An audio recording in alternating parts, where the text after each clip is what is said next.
Chapter 1, Jules, I've agreed to come home for the arranged marriage. Felicity Jameson's quiet voice was exceptionally clear in the dead of night. On the other end of the line, Julian Jameson's heart finally settled upon hearing her words. Finally willing to break up with that little boyfriend of yours. You've been together for so many years, and he never even agreed to come back with you to meet Mom, Dad, and me. I knew from the start it wouldn't work out between you two. Hearing her brother's assertive tone, Felicity lowered her eyes and hummed in agreement. I was wrong before. I'll wrap things up here as soon as possible. I'll leave the wedding arrangements to you. Just give me about half a month.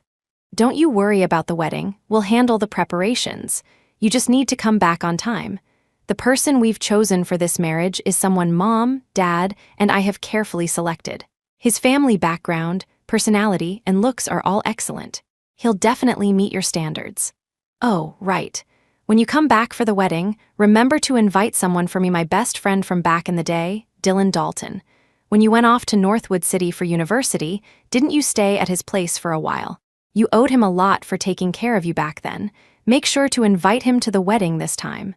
Felicity didn't know how to respond to that. After a long silence, she replied in a low voice, "He can't make it." Before her words had even faded, the door was pushed open. Felicity quickly hung up the phone and looked up at Dylan Dalton, who had just returned. He raised an eyebrow, a bold smile spreading across his roguish, untamed face. "I can't make it. Can't make it where?" "My wedding," Felicity told him silently in her heart, but her expression remained calm and her tone was light. Nowhere important. Dylan didn't think much of it, unbuttoning his black shirt with a casual air. "Were you just on the phone with your brother?" Felicity hummed in acknowledgement and got up to go to the bedroom, but he grabbed her hand and pulled her into his embrace. His hot breath fanned across her ear, an ambiguous tension swirling between them. "So, did you tell him about us?" Felicity managed a smile, though it didn't reach her eyes. "Didn't you want to keep it from him? It's not that I don't want to, it's that I can't. Knowing your brother, if he found out his best friend was with his precious little sister, he'd probably fly to Northwood City overnight and beat me so badly I wouldn't be able to get out of bed." Hearing his joking tone, Felicity's eyelashes fluttered slightly, her voice still calm. "So, in your heart, am I your girlfriend?" Hearing her suddenly ask such a question, Dylan raised an eyebrow. "Not my girlfriend? Then have I been living with you for 6 years for nothing? Not my girlfriend. Then why do I hold you the moment I get back? Not my girlfriend? Then why would I do this to you?" As he spoke, his warm lips brushed against her neck. Felicity's body tensed instantly, and she quickly turned her head to avoid his kiss. I'm not feeling well today." Dylan assumed she was being shy and couldn't help but chuckle. "My little girlfriend, we've been together for so long, why are you still so shy?" With that, he ruffled her hair and turned towards the bathroom. Listening to his retreating footsteps, Felicity finally murmured to herself, repeating his words. "Girlfriend? Shouldn't it be a stand-in?" Felicity first met Dylan Dalton 8 years ago. He and Julian Jameson were college roommates. Because they were close, Julian would often bring him home to play video games. It was the dawn of young love. Almost at first sight, she had fallen for this cool, languid older boy whose handsomeness made her heart skip a beat. Later, when she graduated from high school, Dylan also graduated and returned to his hometown of Northwood City. Missing him, she disregarded her family's objections and secretly applied to a university in his city. Because she was beautiful, she had attracted a lot of unwanted attention from troublemakers in high school. Julian, worried about her being alone in a different city, entrusted her to his good friend Dylan, even arranging for her to live in his apartment. Initially, they didn't interact much.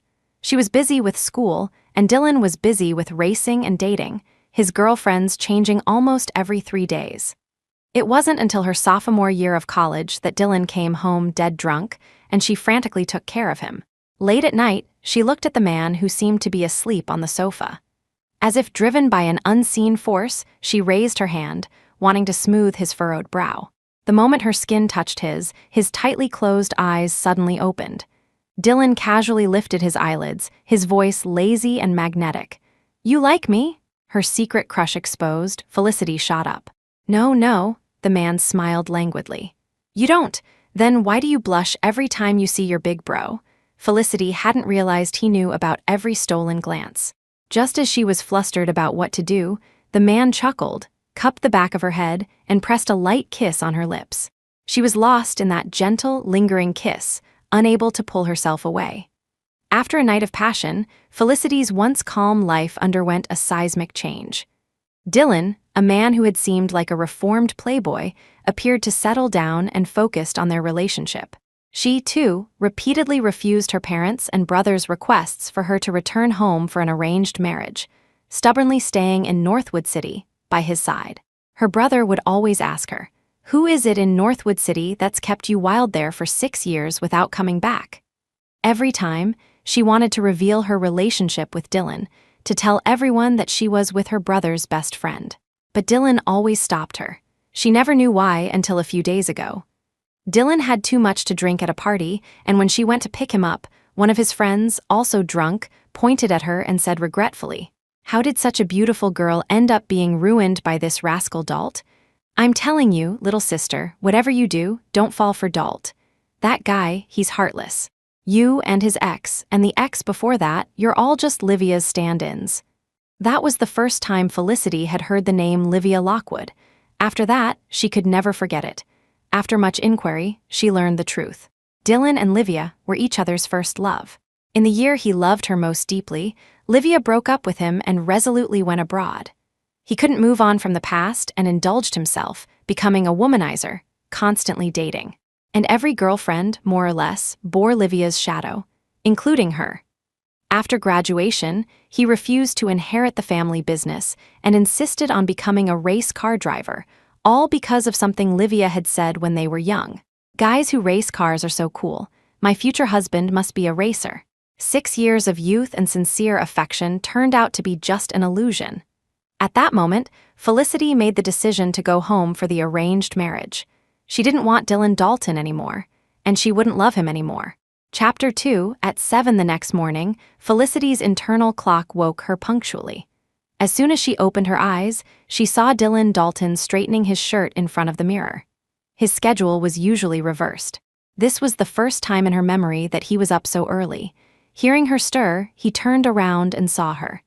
"Does your big bro look handsome in this outfit today?" he asked. He was a natural clothes horse. Even a simple black shirt looked good on him. Today, having made a special effort, he was undeniably handsome. A lazy glance from him could charm a legion of young women. She didn't know why he had suddenly started paying so much attention to his appearance. In the past, she would have been flustered by his charm, but now she just nodded calmly. "Yes, very handsome." Dylan didn't notice anything unusual about her and curled his lip. "I have a gathering today. You be good at home, and I'll bring you back some dessert when I return." With that, he turned and left. After watching his back disappear, Felicity went to pour herself a glass of water when she saw his phone lying on the table. As she picked it up, she accidentally pressed the power button. The screen lit up, revealing a new message from someone labeled Livy. "Dill, it's been 8 years. I'm really looking forward to the party today. How about you?" Seeing the message, Felicity froze. So his first love was returning to the country today. No wonder he was up so early, dressed so meticulously, with a hint of joy in his eyes. The next second, the main door was pushed open. Dylan, having turned back halfway, suddenly returned, grabbed his phone, and glanced at the screen before leaving. His steps faltered slightly, and he couldn't help but look at Felicity, who was having her meal. "Did you look at my phone just now?" Felicity looked up slightly, her gaze calm. "No, why?" Only then did he smile as if relieved, said it's nothing, and turned to leave. This was the first time Felicity suddenly felt she couldn't understand him. His heart was full of his first love, and all his girlfriends were Livia Lockwood's stand-ins. Logically, he shouldn't care about her at all. So why would he care if she found out the truth? Could it be he was afraid of losing her? Felicity didn't want to flatter herself. Besides, she understood that losing him was already a foregone conclusion.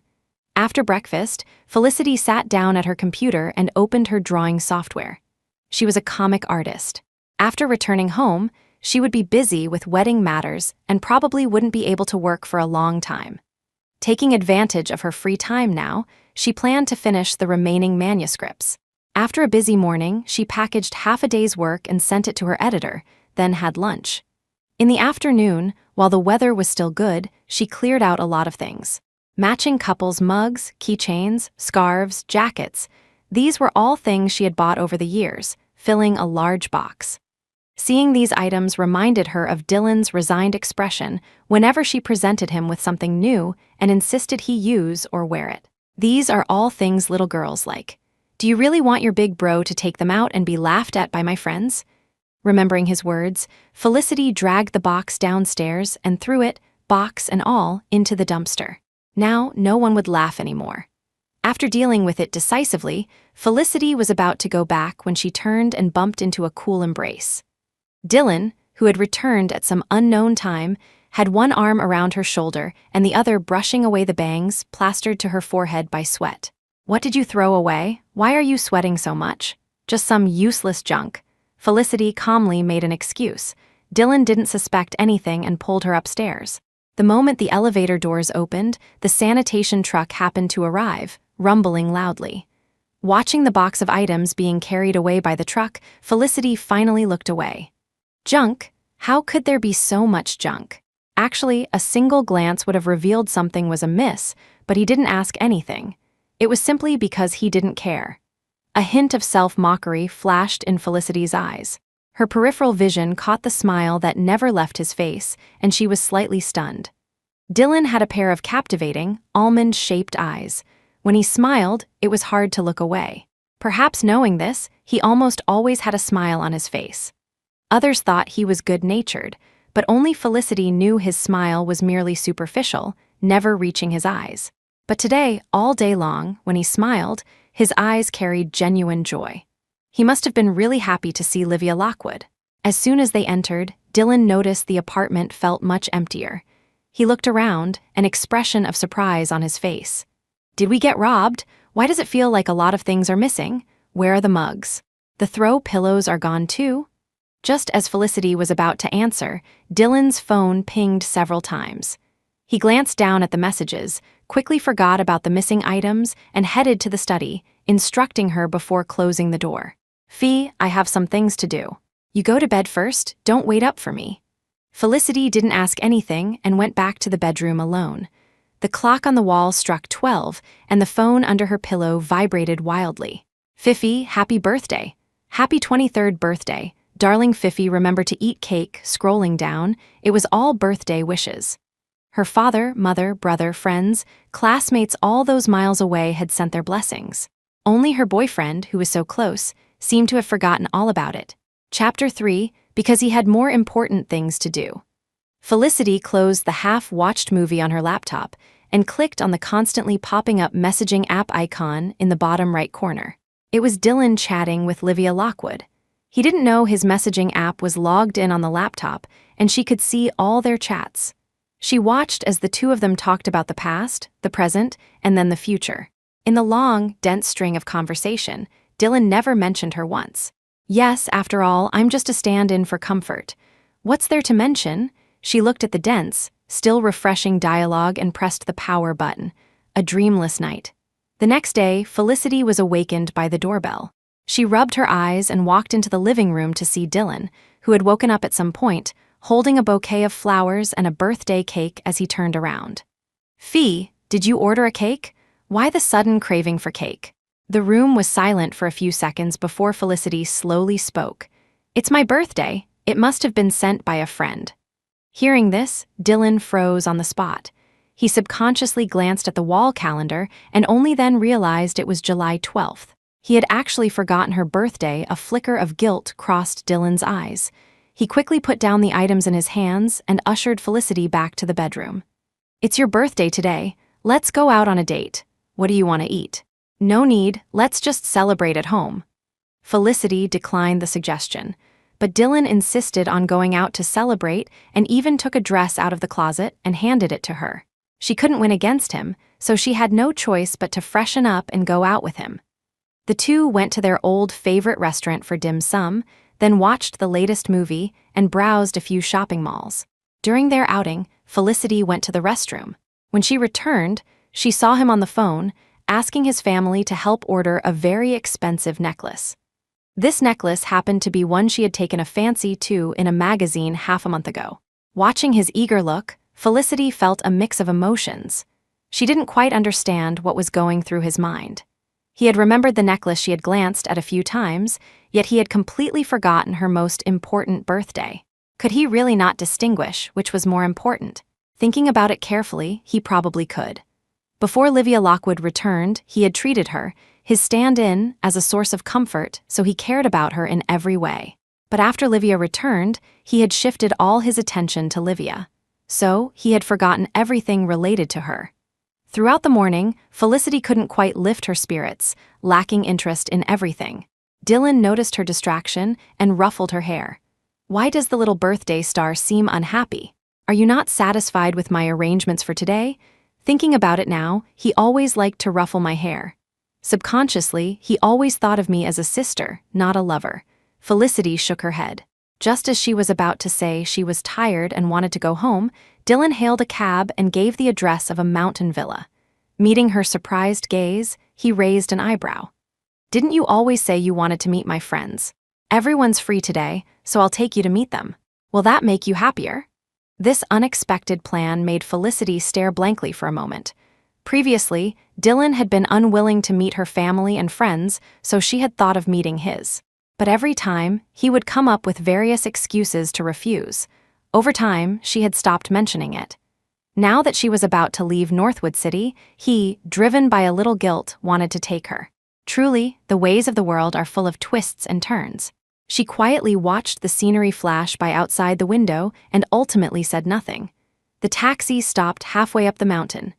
Dylan took her hand and walked into the villa, pushing open the heavy doors. With a few popping sounds, a sky full of confetti and ribbons rained down. A group of people noisily crowded out of the door, laughingly saying, "Happy birthday!" Seeing this scene, Dylan quickly pulled Felicity into his arms, picking confetti from her hair while shooing away a few friends who had crowded around. "Careful, don't scare my little one. She's a bit of His words trailed off abruptly. He saw a familiar face in the crowd, and his expression changed suddenly. Livia Lockwood, however, looked perfectly at ease and came forward with a smile. "Dill, I've been abroad for so many years, it's been a while since I joined a group activity. I heard this morning you were celebrating your girlfriend's birthday, so I thought I'd come join the fun. You don't mind, do you?" Dylan's cold gaze swept around. Everyone lost the courage to meet his eyes, looking away, pretending it had nothing to do with them. Sensing the atmosphere was about to turn cold, Felicity politely extended her hand and initiated a greeting. "Welcome, it's nice to meet you. I'm Felicity Jameson." Livia Lockwood stared at her for a long moment, then, as if understanding something, she took her hand with a half-smile. "Hello, my name is Livia Lockwood. I'm Dill's friend. Fee, has anyone ever told you that we look a bit alike?" Chapter 4, the moment Livia said this, Dylan's hand, which was around Felicity's arm, tightened abruptly. Felicity, however, remained calm. "Is that so? Then we must be quite fated." Seeing the mood dampen, the people around them immediately started to liven things up. A group of acquaintances gathered, drinking and playing games, making a lot of noise. Felicity didn't know anyone and wasn't fond of such boisterous gatherings, so she sat on the sofa. Although Dylan was physically beside her, his eyes kept drifting to the table on his left. She followed his gaze and immediately saw Livia Lockwood, who was the life of the party. At first, he restrained himself, but when Livia picked up the wine glass in front of her, he couldn't sit still any longer. He shot up, went over, and snatched the glass from her, his tone laced with displeasure. "You're allergic to alcohol, and you're still drinking. Are you crazy?" His voice was so agitated that the entire hall fell silent, and everyone turned their attention to them. Livia toyed with the dice in her hand, a playful smile tugging at her lips. "It's been so many years and you still remember that." Before Dylan could speak, a few of his heavily intoxicated friends stumbled over, shouting loudly, "How could Dill forget? Back when you two were dating, this lovelorn fool only had eyes for you." Hearing this, Dylan instinctively glanced back at Felicity. His face instantly darkened, and he snapped, "If you're drunk, go sober up. What nonsense are you spouting here?" The group was so scared by his outburst that their faces paled. Only then did they realize Felicity was present and quickly tried to smooth things over. "Drink less, the game isn't over yet. Come on, come on." Next round, the frozen atmosphere in the room finally returned to normal. Suppressing the surging emotions in his chest, Dylan returned to the sofa and handed the fruit juice on the table to the person beside him. Felicity said nothing, asked nothing. She took the glass and sipped it a few times. Her calm demeanor, however, made Dylan increasingly uneasy. He was about to offer an explanation when jeers came from behind him again. "Livia lost, I'll draw. Let me see, you drew truth or dare. The question is, if it were possible, would you get back together with your ex-boyfriend?" In the ensuing silence, Livia Lockwood's gaze fell on Dylan. She curved her lips. "Never, gonna happen." As these 4 words came out, the atmosphere in the private room dropped to freezing point. No one dared to make another sound. Livia, however, seemed oblivious and clamored to start a new game. The group, while humoring her, kept stealing glances at Dylan, whose face was so dark he looked ready to flip the entire place upside down. They didn't even dare to breathe too loudly. And in the latest round, Livia lost again. Just as she was about to accept her forfeit, Dylan couldn't hold back any longer. He grabbed her hand and rushed out the door. The people present seemed to have anticipated this scene. No one inquired, and they all went back to their own activities. But Felicity could see, through the floor-to-ceiling windows, the 2 figures arguing not far away, and hear the muffled sounds of a fierce dispute from outside. Watching this scene, complex emotions flickered in Felicity's eyes. In her impression, Dylan never seemed to care about anything, always wearing a casual, lazy smile. In the 8 years she had known him, this was the first time she had seen him so out of control, and it was because of Livia's "never gonna happen." So, when you're not loved, everyone is just as pitiful. The argument escalated, and Dylan, seemingly furious, left without looking back. Seeing Livia come in alone, everyone realized the party was over and began making excuses to leave. And Felicity, the guest of honor who had been left behind, also rose amidst the chaos. Before leaving, she went to the restroom. Through the door, she heard footsteps approaching from outside. A moment later, the voice of one of the girls who had been the loudest at the table earlier suddenly sounded. "Livia, you obviously still like Dylan. You came back this time for him, so why did you say those things just now? You made him storm off. How are you going to get back together now?" After the sound of running water, Livia Lockwood replied with a smile. "If we don't argue, how will he remember what happened 8 years ago? I want him to remember the heart-wrenching pain and unrequited love he felt when we broke up. That way, he'll never forget me." "No, it's been 8 years. How much more unforgettable can he be? Look at all the girlfriends he's had. They all look like you. The one he brought today, even though they've been together for a while, it looks like he's just playing around. Look, it was her birthday today, and Dylan's eyes and thoughts were all on you. She, the birthday girl, was like a ghost. It really made me laugh." Listening to her friend's teasing, Livia also chuckled a few times before speaking softly. "You don't understand. The Daltons are a prominent family in Northwood City. Dill is outstanding in both temperament and looks. The Daltons look down on my ordinary family background. They'll definitely marry him off to a wife who matches him in every way. This is the only way I can make his heart completely mine. Even though we argued today, once he cools down in a few days, I'll give him an easy way out, and he'll definitely forgive and forget." Her voice had just fallen when, the next second, the restroom door was yanked open. Felicity stood not far away, locking eyes with them. Chapter 5, hearing the commotion. The few people by the sink turned around. Seeing it was her, Livia Lockwood was stunned for a long moment before managing to maintain the smile on her face. "Fifi, what are you doing here? You didn't hear what we were just saying, did you?" Felicity glanced at her, slowly walked to the sink, and said lightly, "I heard everything." Livia hadn't expected her to admit it so openly. Her face instantly turned incredibly ugly. Her friends also realized something was wrong and were about to teach Felicity a lesson. Felicity turned on the faucet, not giving them a chance to speak. "Those who scheme against a sincere heart will never win a sincere heart." Her words left Livia speechless. Livia's resentful eyes swept over the mole near Felicity's eye, and then she suddenly seemed to let go, no longer feigning. She sneered, "Just a substitute. You haven't even won Dill's love. What right do you have to talk to me about sincerity?" "Exactly, I wonder who got dumped in this godforsaken place. Being this kind of girlfriend, how pathetic." After the 3 of them finished their taunts, they linked arms and left.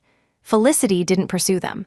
Dylan had toyed with her sincerity, and Livia, in turn, toyed with his. Perhaps it was truly karma. She walked to the entrance, about to hail a cab, but then remembered this was a mountain villa.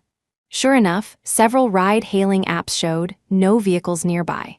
And, perhaps Livia had deliberately arranged it with Dylan's friends. A dozen cars drove past her one after another, yet no one offered her a ride. Watching Livia get into the last car, and not forgetting to cast a triumphant glance back at her through the open window, Felicity understood her retaliatory intent. She smiled and turned to walk down the mountain on foot.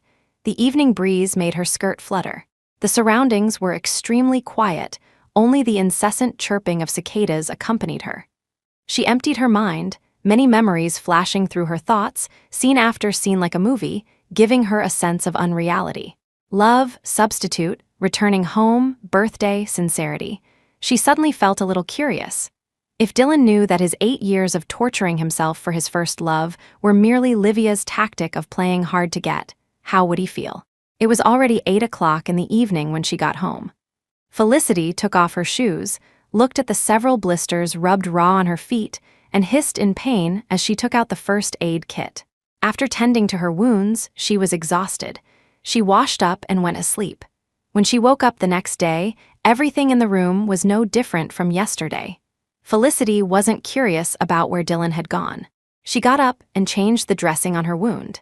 Just as she finished bandaging it, Julian Jameson called. "Fee, did you go to bed very early yesterday? Why didn't you reply to my messages? Let me tell you, your fiancé prepared a ton of birthday surprises for you. Not only did he ask me to transfer a large sum of money to you, but he also bought a pile of jewelry and had it sent to the house, so you can use it as soon as you get back. What do you think? The marriage prospect your brother found for you isn't bad, right?" Felicity put him on speaker and opened her notification bar. Sure enough, she saw a transfer of $50 million. She was about to reply when Dylan, who hadn't returned all night, suddenly came back. "Prospect? What prospect?" Hearing this familiar voice, Julian on the other end of the line instantly became agitated. "Fee, who was that just speaking? Dylan Dalton? What's he doing at your place at this hour?" Felicity's heart skipped a beat. She quickly made an excuse and hung up the phone. Seeing her nervous look, Dylan's smile returned to his face, and he deliberately pretended to be angry. "Why did you hang up? Won't let me chat with my good buddy. Is your boyfriend that unpresentable?" Felicity didn't want to play along with his jokes and calmly retorted, "Haven't you always been unwilling to let him know about our relationship?" Chapter 6, Dylan's smile froze on his lips. Looking at her cold expression, he finally realized the little girl might be angry. He walked over to her, took her hand, and, as if by magic, placed the necklace in her palm. "Sorry, I was busy getting your birthday present yesterday, so I forgot you at the villa. Forgive me this once, okay?" Using such a flawed lie to appease me, does he think I'll definitely forgive him? Felicity stared at him fixedly, saying nothing, nor did she take the necklace. After a long wait for her response, Dylan sighed and dangled the necklace in front of her. "Why have you been so absent-minded lately? Is something bothering you?" Only then did Felicity avert her gaze, turning to look out the window, and spoke faintly. "Yes, something is bothering me. A friend of mine recently discovered that the boyfriend she's been with for a long time has been deceiving her. She found out the truth, complained to me, and asked me whether she should forgive him or not. So, it was about such a small thing." He chuckled for a moment, then gave a very rational answer. "What's there to be bothered about? If it's deception, it's not worth forgiving. Break up. If it's deception, it's not worth forgiving." Felicity mimicked his tone, repeating the sentence. Dylan smiled and nodded, ruffling her hair again. "That's right. My little girl shouldn't be deceived in the future." Watching his action, she finally showed a faint smile. "This sentence, it's for both of us to remember." Dylan frowned, about to ask what she meant when the phone in his pocket suddenly rang. He answered it without looking. "Hello? It's me, Dill. Let's talk." They were close, and Felicity recognized Livia Lockwood's voice. She looked up and saw the expression on Dylan's face freeze for a few seconds, then quickly return to normal. He hummed a low assent, hurriedly hung up, made an excuse, and left. Looking at the necklace left on the table, Felicity got up and went into her room. After working on her manuscript for 2 hours, she thought of taking a break and idly opened her social media feed. Scrolling down, she saw Livia Lockwood, whom she had just added as a contact yesterday, had posted an update half an hour ago. 8 years have passed, and you're still that boy who softens up as soon as I coax you. It's truly wonderful. The accompanying picture was a platter of crawfish and a hand peeling them. Looking at those slender fingers and the familiar watch on the wrist, Felicity smiled faintly and closed her phone. For the next few days, Dylan didn't come back, only occasionally sending a message saying he was busy. But through Livia Lockwood's social media updates, Felicity kept clear track of his itinerary. Watching the sunrise by the sea, seeing fireworks at an amusement park, camping in the outskirts. Felicity knew Livia was posting these for her to see. But she didn't question or get angry as Livia might have imagined. Instead, she focused wholeheartedly on packing her luggage. Over the years in Northwood City, she had bought many things, and clearing them out batch by batch would take several days. She donated all her valuables. After the charity organization came and took everything away, she was just thinking of resting when Dylan's call came through. She answered, but it wasn't him speaking, but his friend, Sean Shaw. Felicity, Dill got into a conflict with someone. They're going to have a life or death race. Please come to the club and try to talk him out of it. Hearing this, Felicity's right eyelid twitched violently.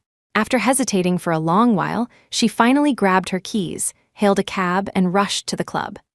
As soon as the car arrived, Sean, who was waiting at the entrance, ran over to lead the way, explaining the whole story en route.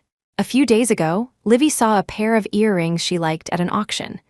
Dill went to the restroom, and someone else snatched them up. Dill saw how much she liked them and insisted on buying them from that person. That guy is also a racer, from a wealthy family, and said he wanted to make a big bet. So, they decided to race for it winner takes the earrings. If it were an ordinary track, I wouldn't have bothered you. But they chose the road of death. That route is incredibly dangerous. Even Schumacher would have a hard time getting out unscathed. Fee, you're Dill's girlfriend, please try to think of a way to persuade him.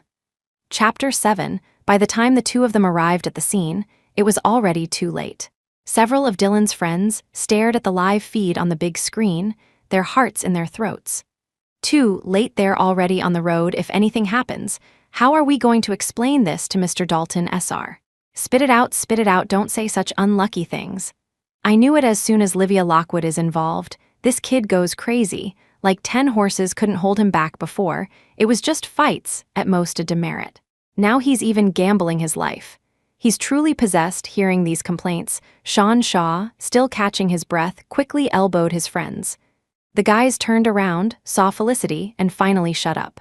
20 minutes later, 2 roaring sounds approached from the distance, growing clearer. Felicity looked at the 2 cars exchanging the lead on the screen, then at the final 3 kilometers of the course, her brow tightly furrowed. A few minutes later, the 2 race cars appeared in everyone's sight. This also meant the race was about to end. Dylan's car was in the lead, but the gap wasn't large. During the final kilometer sprint, the friends watched the constantly changing numbers on the screen and cursed it out loud in anger. Dylan Dalton, are you F-seeking trying to get yourself killed? Felicity followed their gaze and saw the black race car speeding past like a bolt of lightning, so fast it was just a blur. 100 meters, 50 meters, the final 10 meters. Dylan didn't slow down, crossing the finish line first. The price he paid to win was smashing the shock absorption barriers beyond the finish line to pieces, then flipping over, car and all. The race was over. The friends waiting at the finish line scattered and ran over, pulling Dylan, who was covered in blood, from the wreckage. He was coughing up mouthfuls of blood, the light in his eyes slowly fading. Bro, get the necklace, give it to Livy, don't mention today's events.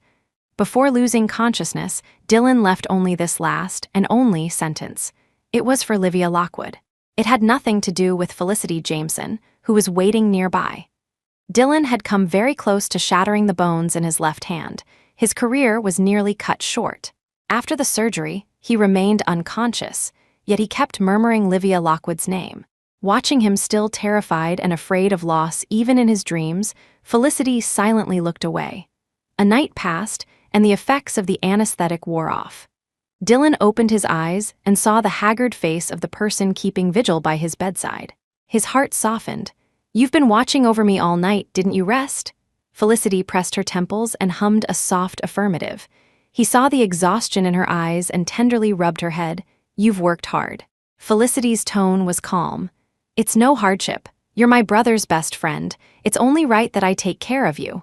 Her words sounded very wrong. Shouldn't it be that she was his girlfriend and that's why she was taking care of him? How did it become that she was taking care of him because he was her brother's best friend?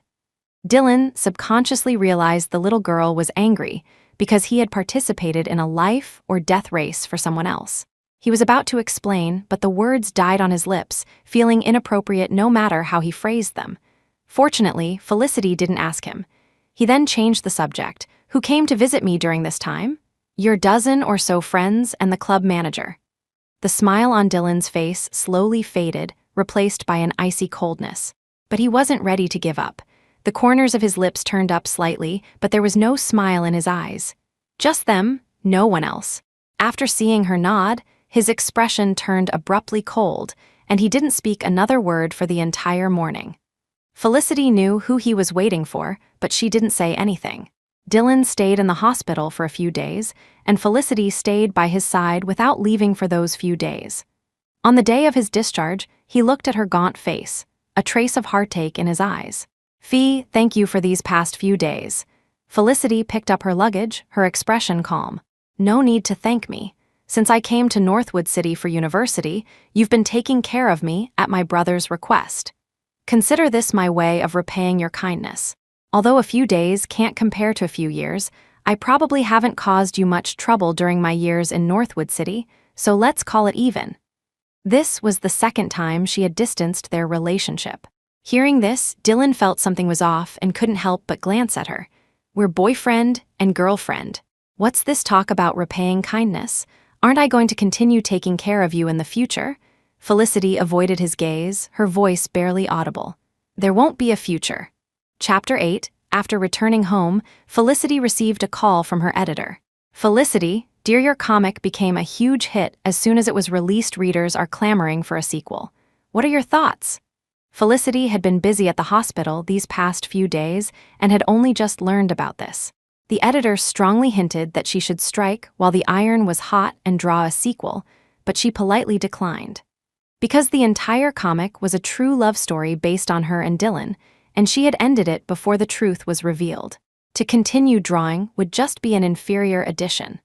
Felicity opened her rarely used social media account and saw the rapidly increasing comments in her inbox, a smile appearing in her eyes.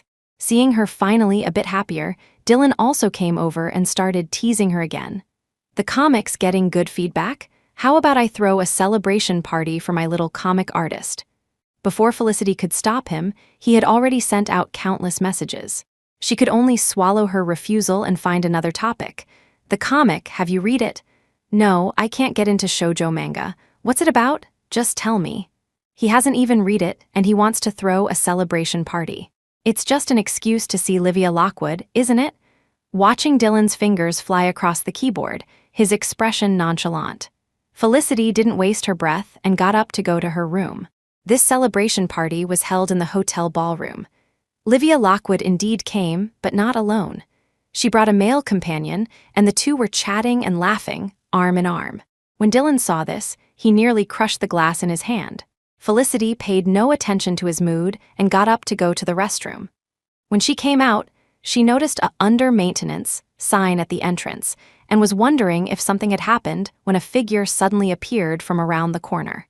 It was the male companion Livia had brought. He blocked her path, looking at her lewdly and whistling continuously. Felicity frowned, trying to walk around him, but he grabbed her hand, his alcohol-reeking mouth pressing towards her face. This sudden action scared her pale, and she instinctively raised her hand to resist. "What are you doing?" The man raised an eyebrow, his smile arrogant and vulgar. "Why pretend to be such a prude? Livy already told me you're really man-hungry, right? Don't compete with her. How about being with me, huh?" Saying this, he pinned her against the wash basin, using his height and strength to try and molest her. Felicity struggled desperately, but couldn't break free. Just as he was about to rip open her collar, she suddenly felt a flower pot on the counter. Without thinking, she grabbed it and smashed it against the back of his head. With a thud, the man's face contorted, and he collapsed limply to the ground. After successfully saving herself, Felicity didn't dare to look at him and forced herself to walk out of the restroom. As soon as she stepped out, she saw Livia Lockwood waiting outside. Felicity had been well protected by her family since childhood and was a gentle girl. But no matter how gentle, after just experiencing a deliberately arranged assault, she couldn't control her emotions. Remembering what the man had just said, Felicity didn't hesitate, raising her hand and slapping Livia hard across the face. "Livia Lockwood, you did this on purpose, didn't you?" Having been hit and seeing Felicity's furious state, Livia wasn't angry at all. She could even smile. "You mean that companion? So what if I intentionally brought him? I was just concerned about you. Look, ever since I came back, you, the stand-in, have been all alone in an empty house. Aren't you lonely? Zach has been around the block for years. He can definitely satisfy you." Hearing her barrage of insults, the enraged Felicity couldn't hold back anymore and raised her hand again. This time, before the slap could land on Livia's face, it was intercepted. Felicity turned her head and saw Dylan, his face grim. The person she was waiting for had arrived. Livia immediately put on a wronged expression, threw herself into his arms, and tears streamed down her face. "Dill, does your girlfriend hate me that much? I just got in her way, and she wanted to hit me, boo-hoo-hoo." Seeing the person in his arms crying so pitifully, Dylan's face instantly darkened. "Felicity Jameson, why would you attack someone without reason? Is this what Julian taught you? Is this what I taught you?" Felicity was so angry her eyes turned red, her voice trembling with residual fear. "Without reason, there are security cameras in the hallway. Go see for yourself why I hit her and what she actually did." She had intended to present the facts and evidence. Who would have thought Dylan would unconditionally believe Livia was innocent and wouldn't even want to look at any surveillance footage? "No matter what happened, you shouldn't have hit her besides. Livia has only met you once. What could she possibly do to you? You must apologize to her." Chapter 9. He actually wanted her to apologize to Livia Lockwood. For the victim to apologize to the perpetrator. Felicity's heart throbbed with pain. She resolutely shook her head. "I did nothing wrong. No matter what, I will never apologize." Felicity refused to apologize, and Dylan insisted on an explanation. Neither was willing to back down.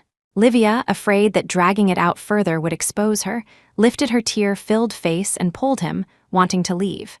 "Dill, just assume it's my fault. Please don't argue with your girlfriend anymore. Let's calm down first, okay?" Dylan wouldn't listen. Seeing no other way, Livia steeled herself and twisted her left ankle hard. Seeing her injured, the expression on Dylan's face was immediately replaced by panic and distress. He no longer bothered with Felicity, picked Livia up, and ran downstairs. Watching their retreating figures, the hot blood surging in Felicity's body slowly cooled, replaced by endless grievance and sorrow. Tears she had held back for so long instantly fell. She quickly wiped them away, returned to the ballroom, picked up her bag, and left the hotel. Just as she stepped out of the hotel entrance, a car sped straight towards her. Felicity couldn't dodge in time and was thrown onto a flower bed, bleeding profusely. The pain made her break out in a cold sweat. By the time she was taken to the hospital, she was barely conscious.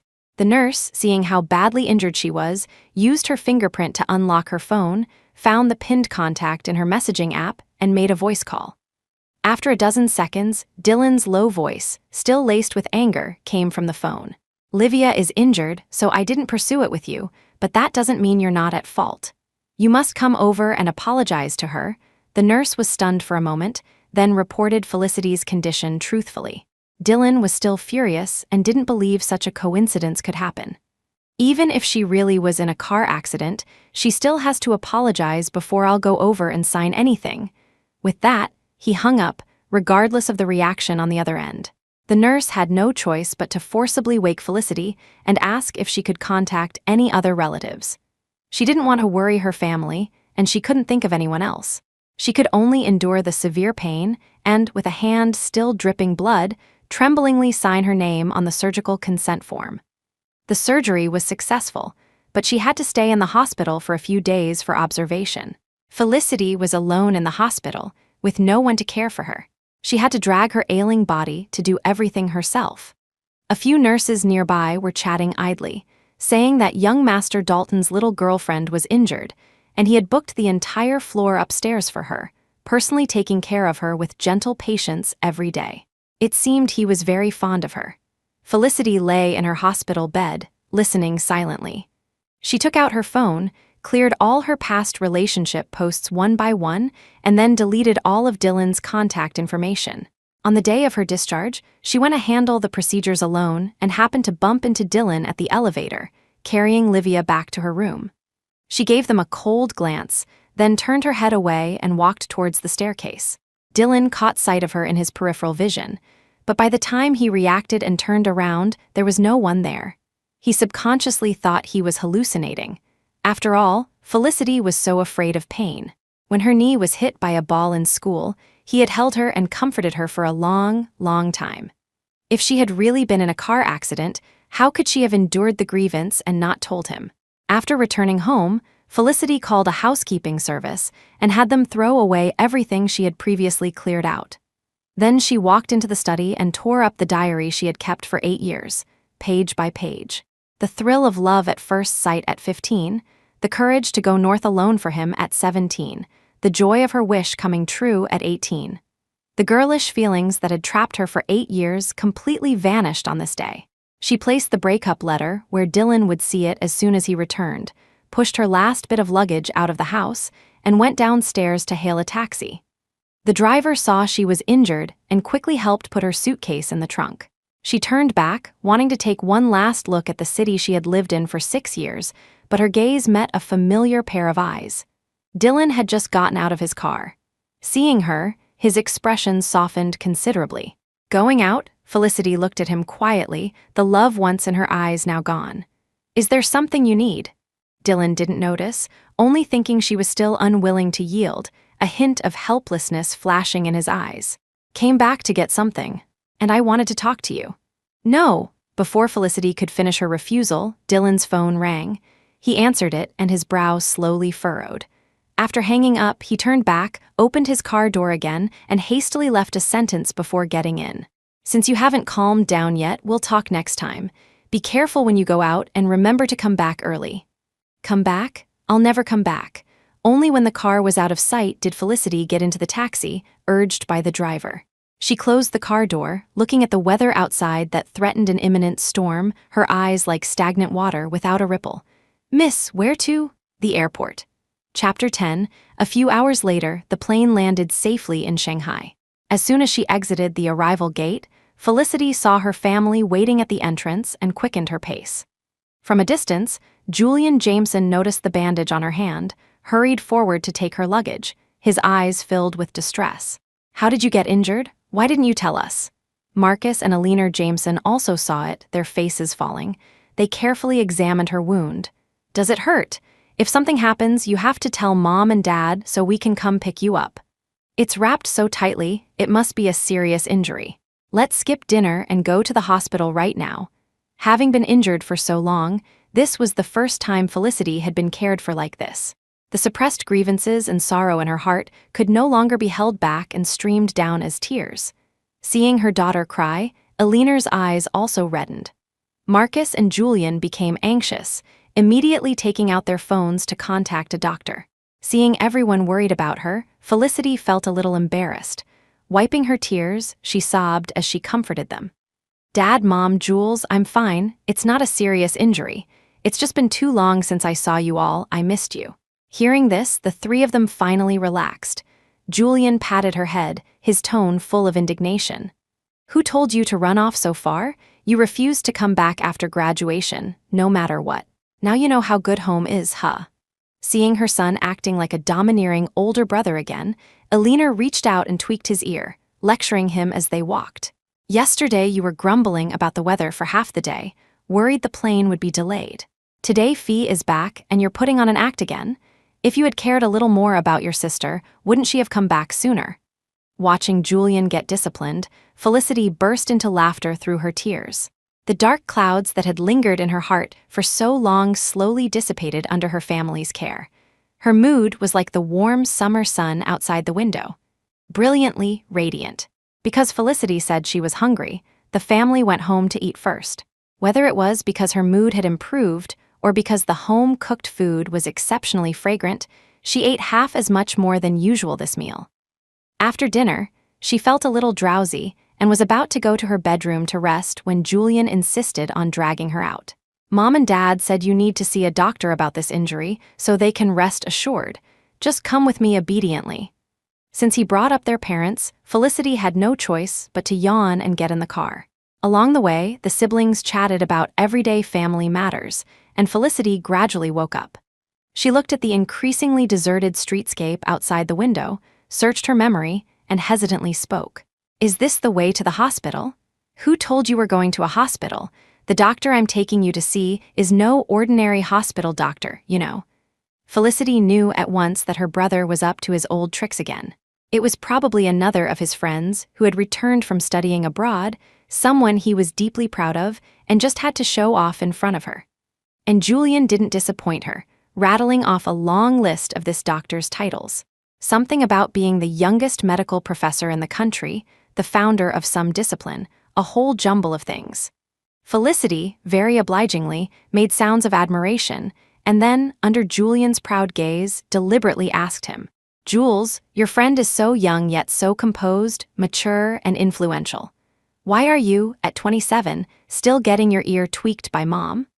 Just as they arrived at their destination, Julian parked the car and was about to turn around to reprimand this sister, who had been teasing him since her return. When he turned his head and saw the person waiting at the door, a brilliant smile reappeared on his face. You're all sharp-tongued with your brother now, but when you meet him in a bit, remember to treat him the same way, okay? I'd like to see, with 2 people and 2 mouths, who'll win when you 2 eventually argue. Chapter 11. Argue. Why would she argue with a doctor for no reason? Felicity looked over with confusion, but only saw Julian's back as he got out of the car. He was probably still holding a grudge, not even helping her open the car door, just swaggering off to greet the person at the entrance. Though Felicity didn't always give her brother face, she was still a bit nervous in front of strangers. Not to mention, the person she was about to meet was a doctor. The Jamesons all knew that Felicity feared seeing doctors more than anything in her life, so she sat quietly in the car, observing, trying to delay the meeting. After chatting with his old friend for a while, Julian finally realized his sister was still in the car. He glared, walked back, stood in front of the car, and waved at his sister, urging her to get out quickly and say hello. Felicity took a deep breath, adjusted her expression, and was about to lift her hand to open the car door. Thump! The car door was opened from the outside. She looked up and met a pair of deep eyes. Seeing her, a ripple disturbed the originally calm and waveless eyes. As his gaze shifted, the inherent cool aura around the newcomer quietly receded, leaving only a gentle warmth. Miss Jameson, a pleasure to meet you. I'm Julian's friend, Silas Sterling. Felicity was stunned for a moment before reacting, subconsciously extending her injured hand to shake his. Looking at the hand wrapped in gauze like a rice dumpling, Silas Sterling thought for a second, then decisively extended his own right hand about 10 centimeters further, supporting her elbow. Felicity was shocked by his action. Lowering her head, she saw she had extended her injured right hand, and her face immediately turned crimson. Just as she was awkwardly wondering what to do, Silas Sterling gently shielded the low car door frame and politely reminded her, "You're injured, please be careful getting out of the car." Only then did Felicity understand his intention. She quickly bent down and hopped out of the car.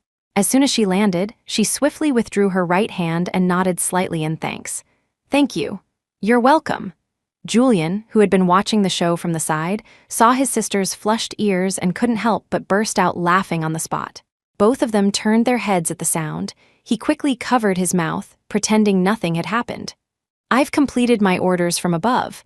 My job here is done. I'm going to play a couple of rounds. You 2 can do as you please, as you please."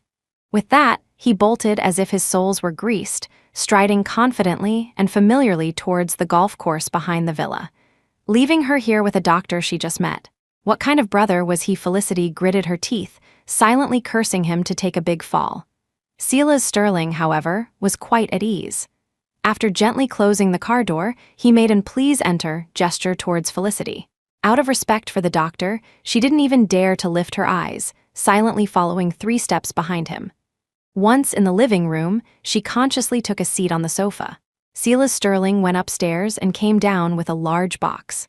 Felicity instinctively started to unwrap the gauze on her hand, but because it was her left hand and the knot was tight, she couldn't undo it after several attempts. Seeing her about to break into a sweat from frustration, Silas, who had been waiting quietly nearby, spoke gently. "Let me." Only then did Felicity look up at him, nodding with some hesitation. After receiving permission, Silas squatted down, gently placed her hand on the sofa armrest, and slowly untied the knot. As the gauze was unwrapped layer by layer, a gruesome 20-centimeter long wound was revealed. Just one look, and Silas Sterling's brow furrowed tightly. He looked at Felicity, his eyes full of concern. "Such a long wound. How did you get injured?" "I was hit by an electric scooter. My hand scraped against the edge of a flower bed." Chapter 12. In front of a doctor, Felicity didn't dare to lie and could only tell the truth. After Silas Sterling heard this, he wrapped the gauze as it was, tied it back, then moved the first aid kit aside and stood up. Seeing his strange action, a trace of surprise flashed across Felicity's face. Isn't he going to examine the wound? Why did he bandage it back up? After sending a few messages on his phone, Silas picked up the keys from the table and turned to look at her. "Let's go. We need to get you thoroughly checked at the hospital." "There's no need. I was checked in Northwood City. The doctor said it was nothing serious before I was discharged." Although Felicity refused, it was no use. Silas Sterling looked at her steadily, his eyes conveying unyielding determination, yet his tone was extremely gentle. "A car accident warrants a comprehensive examination. Your hand will need to be able to draw in the future." Hearing the last sentence, Felicity was immediately persuaded and stood up to leave with him. The two of them rushed to the nearest hospital and underwent another full-body checkup. Only after getting the results and confirming there were no issues did Felicity finally breathe a sigh of relief. She looked at Silas Sterling, who was intently applying medicine to her wound, and thanked him very sincerely. "Thank you for your trouble today, Dr. Sterling." "You're welcome, just call me Silas." "Silas? Isn't that a bit inappropriate? It's only our first meeting and he's my brother's friend." "No matter how you look at it, I can't call him that intimately, can I?" Felicity didn't dare to make a sound, muttering to herself internally when her phone dinged. She picked it up with her left hand and opened it. It was a message from Julian Jameson. "Where did you go? Shy. The fiancé your bro picked for you, not bad, huh?" Felicity's eyes scanned from left to right, and when they landed on the word fiancé, they froze. Fiancé? Silas Sterling is her fiancé. She was so shocked by this news that she abruptly pulled her hand back, looking at the man before her with utter disbelief. Chapter 13. Silas Sterling remained relatively calm, looking over with a composed expression, and kindly asked with concern, "Does it hurt a lot? Was I too rough?" Only then did Felicity realize her gaffe and quickly shook her head a few times.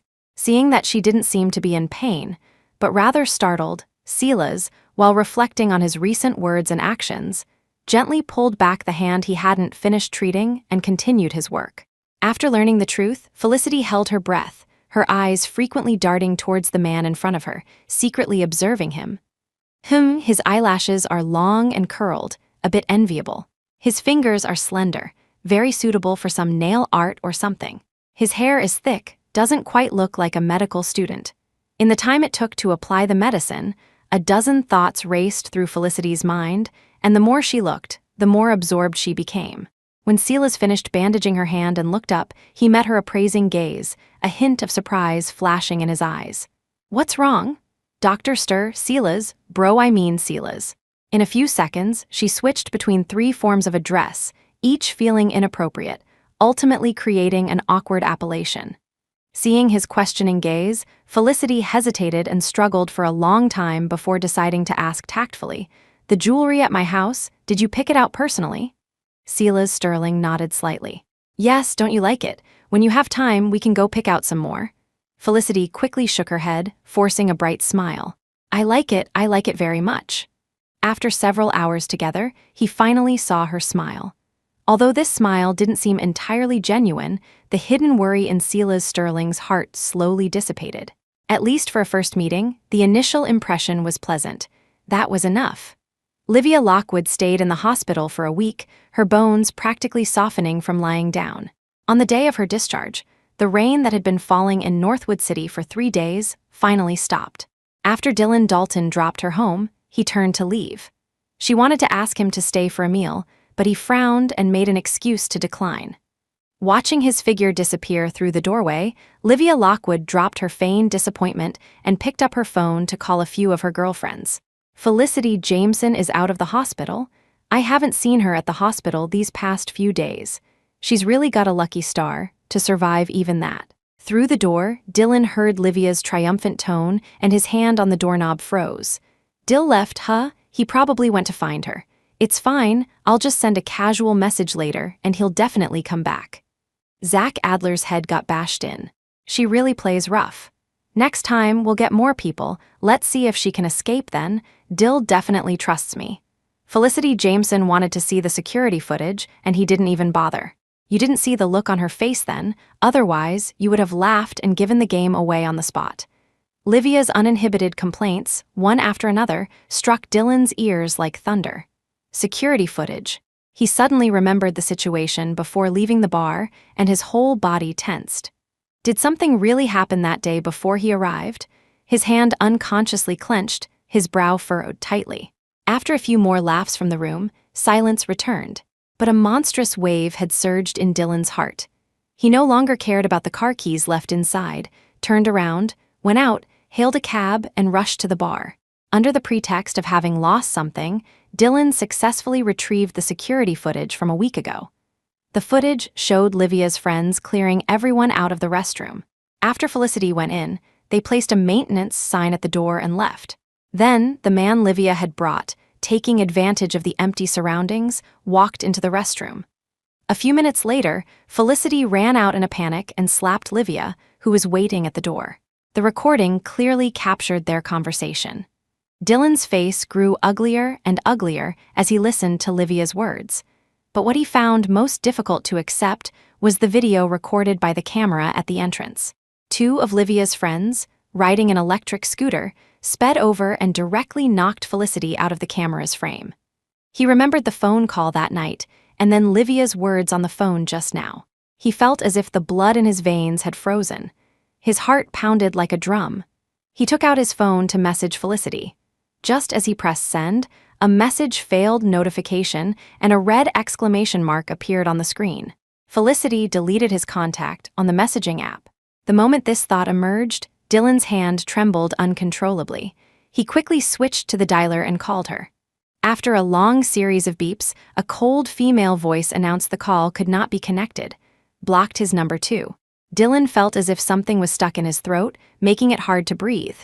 He could no longer control himself, sprinted downstairs, hailed a cab, and rushed home. Pushing open the door, he saw the living room, now so unfamiliar to him, and stood there completely stunned. The display cabinet that used to hold many dolls, the photos hanging on the wall, the table piled with art drafts. As far as the eye could see, every place that used to hold Felicity's things was now completely empty, with nothing left. In disbelief, he walked into the rooms, only to find the study, bathroom, studio, and bedroom all equally, spotlessly clean. Dylan turned the entire apartment upside down, but couldn't find a single item related to Felicity. She, along with all her belongings, had vanished without a trace, as if she had evaporated into thin air.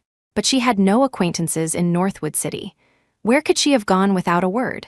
Dylan's mind was a blank, his eyes filled with confusion. His eyes darted around, and his peripheral vision suddenly caught a letter on the bedside table. He rushed over to open it. The moment he saw the first line, he froze. Dylan Dalton, let's break up. Chapter 14. When Dylan Dalton's call came, Julian Jameson was, under his mother's coercion, peeling lychees for his dear sister.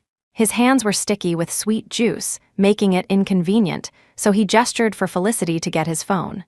Felicity picked it up. Seeing the caller ID, her smiling face froze for a moment, then quickly returned to normal. She pressed the answer button, held the phone to Julian's ear, and then took a bite of a fresh lychee. The jelly-like, soft flesh burst between her lips and teeth, the sweet fragrance filling her entire throat. So sweet. Dylan said something, and Julian frowned, turning his head with a strange expression. Facing her brother's odd gaze, Felicity remained calm, took a few tissues, haphazardly wiped his hands, and then stuffed the phone into his grasp. Julian was about to ask something when the butler suddenly led Silas Sterling in. Upon seeing him, Eleanor Jameson quickly rose to greet him.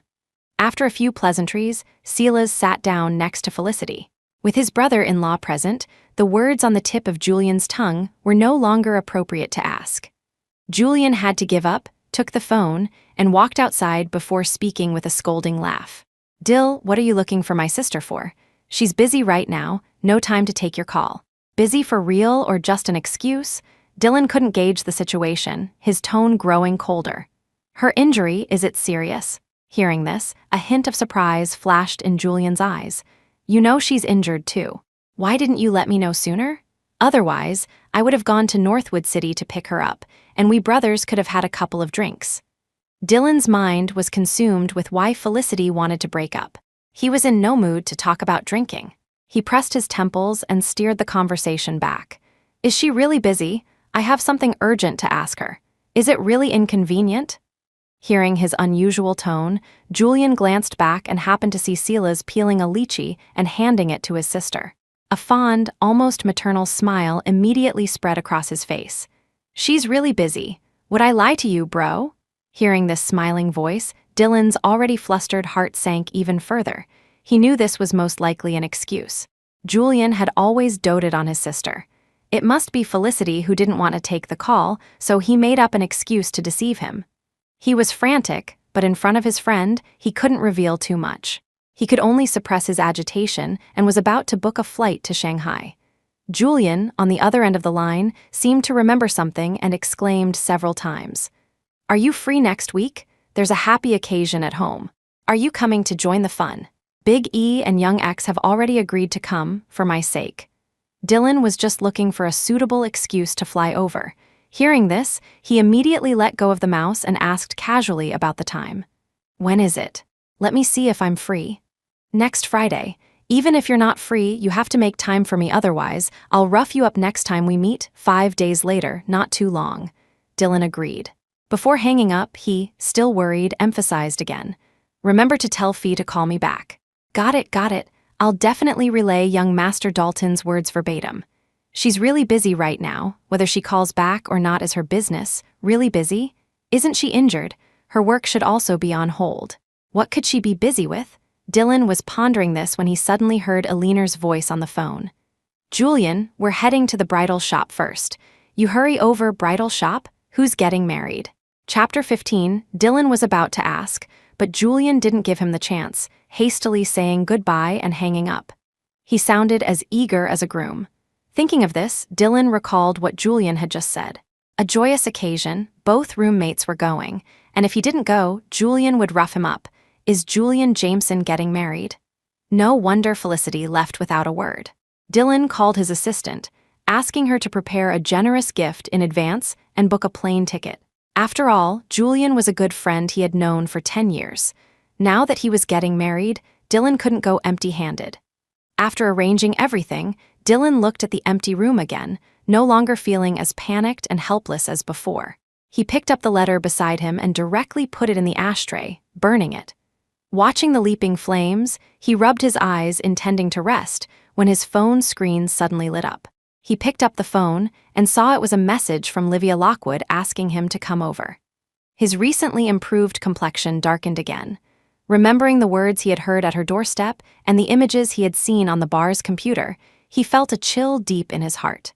So in places he couldn't see, Livia Lockwood had a second face. The obedience, willfulness, kindness, and affection she showed him, how much of it was real. Dylan didn't want to doubt her, yet he couldn't help but suspect. He sat alone in his bedroom, thinking for a long time, before finally making up his mind and calling Sean Shaw. "Sean, didn't you say last time that one of Livia's friends added you? Ask her out for a drink, get her drunk. There are some things I need your help to find out."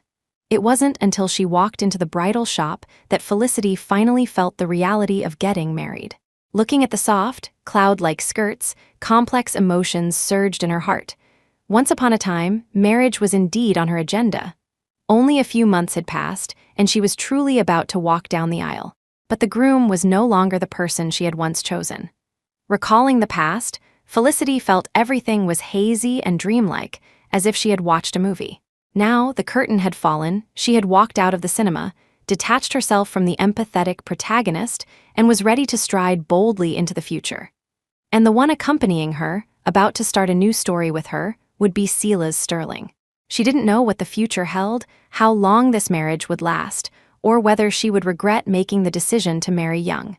She held no expectations for the unknown. Similarly, she wouldn't harbor any pessimistic thoughts. After all, in these brief 3 days of contact, Silas Sterling had left a very good impression on her. He and Dylan Dalton were complete opposites. When he was with her, he never made any jokes that troubled her, and his gaze towards her was always focused and firm. He would contact many friends to help her find medication to reduce scarring. He would tentatively try to get closer to her, inquire about her likes, dislikes, and hobbies, yet he would maintain a reasonable distance. Slowly, Felicity grew accustomed to his quiet presence by her side, accustomed to his gentle and meticulous care. Just like now, Silas knew she was injured and inconvenienced, so he specially called his cousin, who was of similar height and build, to help try on wedding dresses. He knew girls loved beauty, so while she was choosing a wedding dress, he would help look for suitable gloves to cover the wound that hadn't fully healed. Marriage was clearly a matter for the two of them. Yet he arranged everything thoughtfully, perfectly, and impeccably. Just watching him personally try on gloves, checking if the material and tightness would affect the wound, made Felicity feel at ease. She nudged Julian, who was fiddling with a veil, and rarely praised him. "Jules, your taste in picking a groom is actually pretty good. I'm very satisfied." Chapter 16. But of course your brother, a man of such talent and handsome bearing, could the person I choose be bad? Julian Jameson's face was full of pride as he held the veil against her head, sizing it up. Felicity gave him a thumbs up in appreciation, then lowered her voice to coax out information. Then, why would such an outstanding young talent like him agree to an arranged marriage with me? At this topic, Julian raised an eyebrow, looking even more smug. Silas is famously known as the iceberg prof. Since childhood, he's dedicated himself to medicine. Love and romance are like fleeting clouds in his eyes. His family, seeing him like this, naturally urged him. We, his good friends, of course, had to help look around. But out of a dozen introductions, he didn't fancy a single one. Until my birthday party, I invited him over. He saw our family photo, stared at you for a long time. I sensed something, so I tentatively brought it up, and he actually responded that's when I thought of setting you two up. But you were so stubborn, refusing to budge no matter what.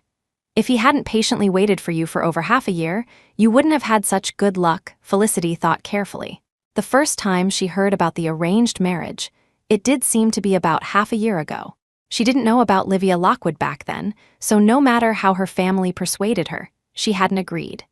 Silas knew she was unwilling and still waited for her for half a year. Felicity was somewhat surprised. Julian, seeing her dazed, gently flicked her forehead. "By the way, Dylan Dalton called me before I left, said he wanted to ask you something. Remember to contact him." Although Felicity nodded nonchalantly, she had no intention of contacting him. Seeing her expression, the suspicion in Julian's heart finally dissipated. "He's taken care of you for so long, there's at least some brother-sisterly affection there. I've invited him to your wedding on your behalf." The moment he said this, Felicity froze. "He knows I'm getting married?"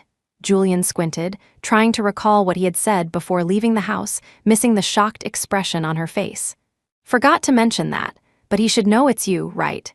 Otherwise, if I were getting married, he'd definitely have to be a groomsman." Seeing the uncertain look on his face, Felicity was momentarily speechless. What an unreliable brother. When Sean Shaw delivered the voice recorder, his face was full of reluctance. Dylan reached out to take it, but Sean held onto it tightly, hesitatingly trying to persuade him. "Dill, why don't we just let it go? You waited for Livia for 8 years and couldn't let her go. Some things don't need to be dug into so deeply. It's better for you and for her."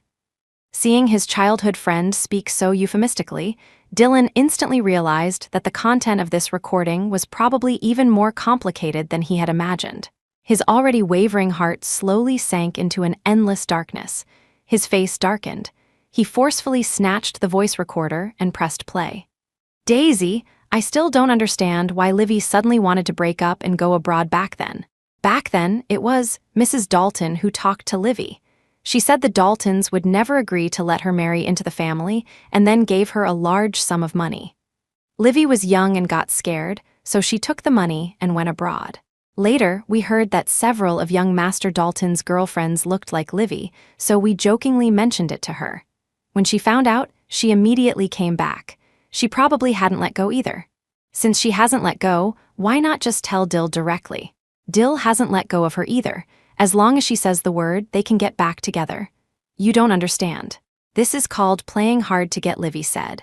Only by arguing and causing a bit of trouble, making young Master Dalton remember what happened 8 years ago, will he stay by her side devotedly. Chapter 17. Only today did Dylan Dalton learn the real reason why Livia Lockwood had insisted on breaking up with him. It was for money. He had laid his heart bare before her, and it still couldn't compare to a breakup fee of tens of millions of dollars. He didn't know what he was feeling right now. He just couldn't stop himself from laughing coldly. He didn't know if he was laughing at his naive self or at her clever scheming. Seeing his best friend in this state, Sean Shaw knew that Dylan was probably completely disillusioned this time. He sighed heavily and played another video. The screen showed a hospital setting. The camera focused on Zach Adler, the man who had been knocked out at the bar. Under threat, he looked at the camera with a terrified expression, stammering as he recounted what happened that day. It was Livy who asked me too, to mess with Miss Jameson. She said Miss Jameson wasn't behaving herself and asked me to teach her a lesson. The video was only halfway through when Dylan couldn't listen anymore. He snatched the camera and smashed it against the wall. His face, flushed with anger, slowly drained of color. Only a desolate, ashen gray remained. The room was silent for a long time. So long that Sean, lost in thought, was about to fall asleep when Dylan finally spoke, his voice hoarse. Set something up. Invite everyone. Don't miss a single one. After choosing the wedding dress, relatives and friends from both sides tactfully found excuses to leave, reserving the evening for the engaged couple. Looking at the boundless, brilliant sunset in the sky, Felicity was in a good mood and proactively suggested going for a walk. The riverside was crowded. Silas Sterling, afraid someone might bump into her and aggravate her wound, stood close to her right side, carefully protecting her. Along the path, there were many small stalls selling toys and snacks. Felicity glanced a few more times at a balloon bouquet twisted into the shape of a sunflower, and he noticed immediately, bought it, and handed it to her. Many children nearby saw it, looked over with envious eyes, and whispered among their friends, "How come this big sister still likes balloons?" Felicity felt a little embarrassed upon hearing this and hid the balloon behind her back. Silas Sterling, unexpectedly, bought a few more balloon flowers, gave them to 3 children, and told them very seriously, "You are little friends, and she is a big friend. As long as you like them, everyone can have their own flower balloon." The children, blushing, thanked him and ran off laughing, holding their balloons. When Silas turned around, he saw Felicity staring at him blankly, a soft light in her eyes. "What's wrong?" Felicity, as if waking from a dream, gently shook her head and gave a faint smile. "I've been an adult for too long. It's been a while since I heard such a cute conversation.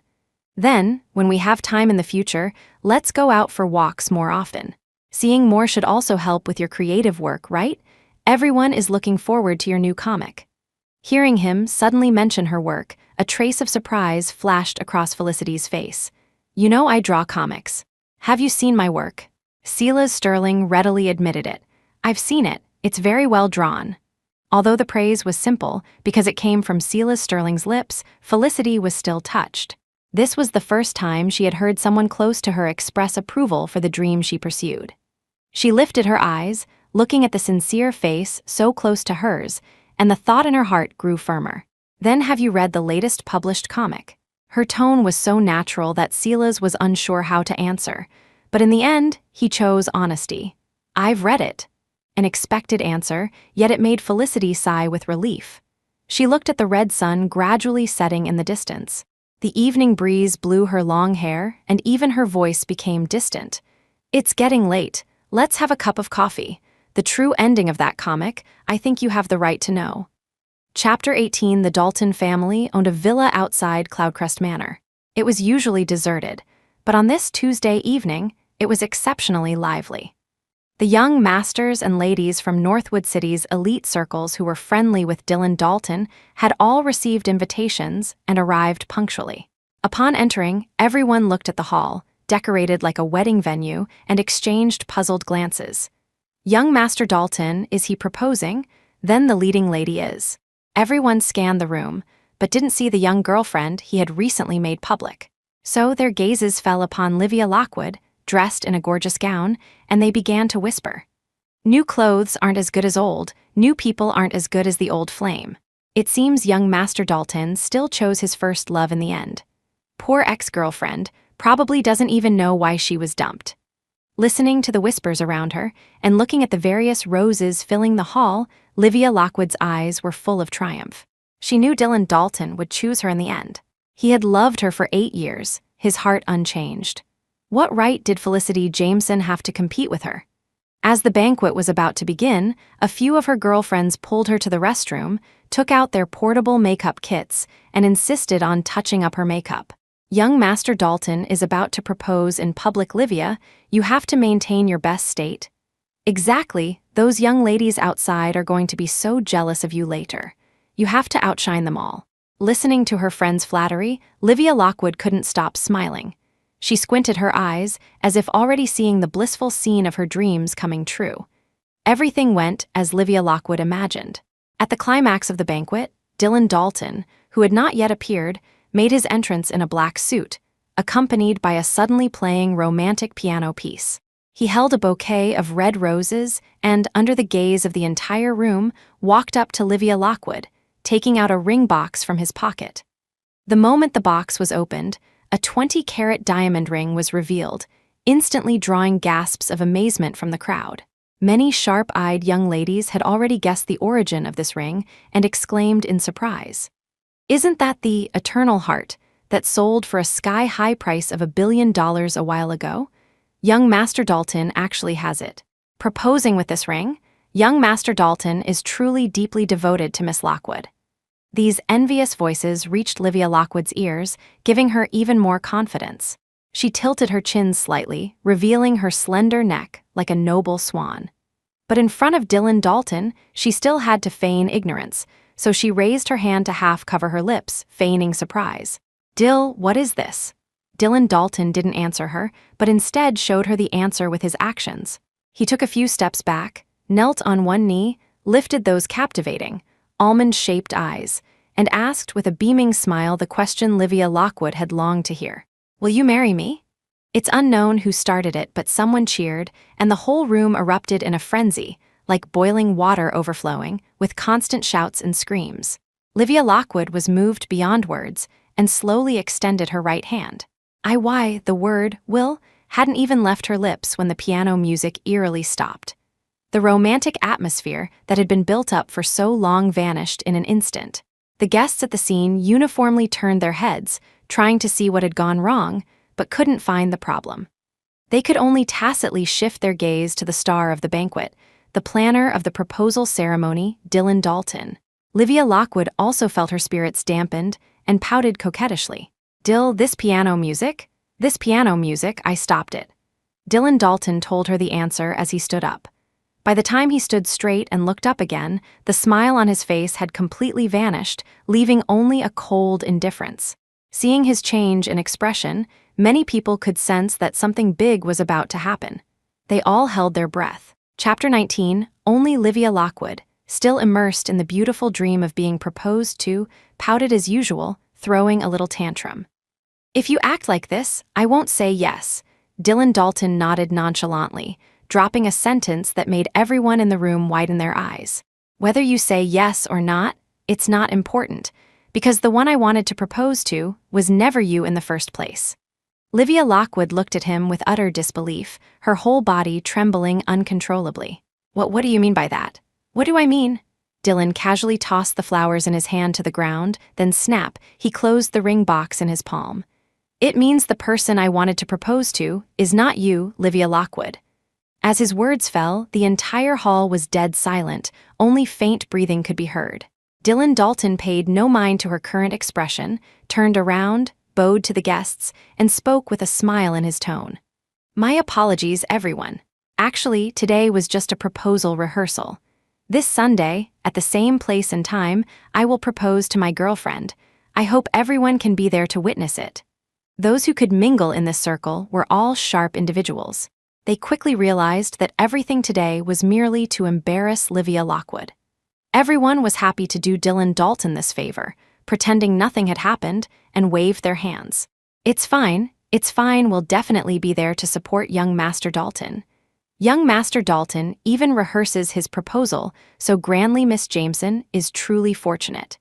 The sounds of smoothing things over coming from all directions were undoubtedly adding fuel to the fire for the nearly collapsing Livia Lockwood. She could no longer care about dignity, screaming at Dylan Dalton, her voice piercingly sharp. "Dylan Dalton, you dare to play me?" The venue fell silent again.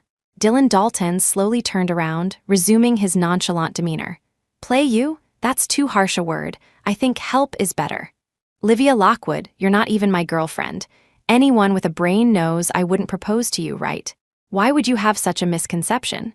His words were harsh, and Dylan Dalton's tone was flippant, causing many people to cover their mouths and snicker. Livia Lockwood was so enraged she completely lost her mind, crazily knocking over the champagne tower beside her. "You dare to humiliate me like this? You FC King better not regret it."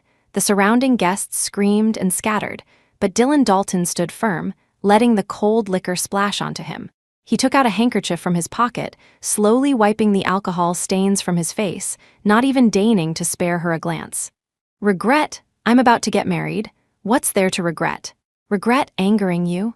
Just an ex-girlfriend from 8 years ago with no significant family background.